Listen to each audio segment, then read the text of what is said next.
New restaurant alert. Psych. I wouldn't recommend this to nobody. Baby, if Keith Lee saw this place would be shut down. Y'all, this was the worst restaurant experience I have had in a really long time. And let me just say this. I am big on small business owners, Black business owners. But y'all, we have got to do better.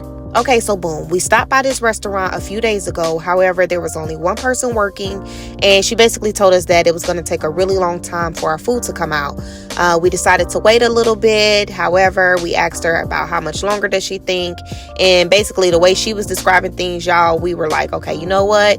We'll come back and try another time. So last night we decided to give this place another try. As you can see, it still was kind of empty, but we just figured because of the time of night it was. So there were only 2 people working.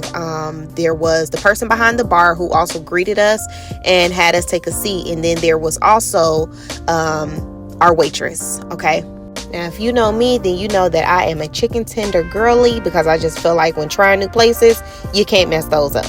However, this time I decided to do something a little different. So I ordered the steak bites and some fries. Now, the first time she brought my order out, it was full of peppers and onions. And so I had to explain to her that I was allergic to that stuff. And I asked if she could remake my food. So with no problem, she took it back and had it remade. However, she brought it back out. It was full of onions. So I'm like, okay, ma'am, I'm sorry. Maybe I didn't explain myself well. I cannot have the peppers or the onions. Is it okay if you go back and just make the steak bites without anything in it?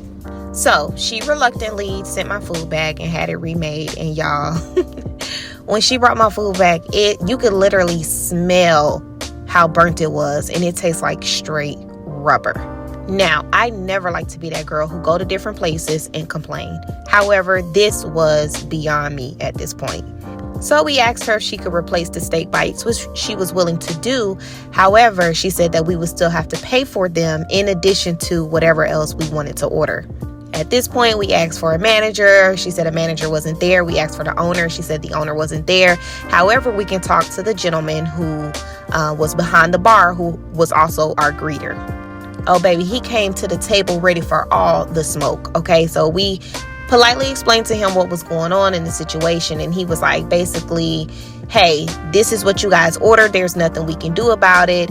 It says on the menu that this comes with peppers and onions. And so this is not our problem. This is basically your problem. So immediately I took responsibility and I explained to him, I apologize. I didn't realize that's what the menu said. I usually do a pretty good job about reading what comes with certain things because I'm a picky eater. So I must have overlooked that, and I apologize.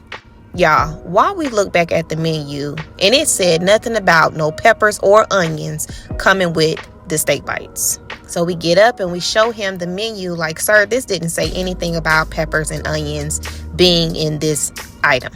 Oh, baby, he went off. See, that's why I don't like working at this place. This is da-da-da-da-da. I mean, y'all, it was real bad. I mean, in front of the few customers that they had. And I just did not like that at all. So at this point, I'm ready to go, right? Like, I really wish I would have recorded him showing his behind, because I'm like, ain't no way you acting like this.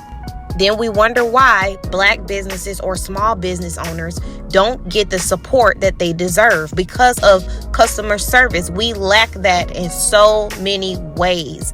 So much to the point where, okay, he walked off. The waitress decided that she was going to eat the bill for the steak bites. And she said that their policy is that they have to pay for it out of their pocket. So at this point, we were like, all right, cool, whatever. So she said she would eat the bill, and we were ready to go. So y'all, while we paid the tab, we still decided to leave the waitress a tip. Do y'all know she turned down the tip? Like, I can't make this stuff up. I mean, at the end of the day, y'all, we have got to do better as Black business or small business owners, because this doesn't make any sense.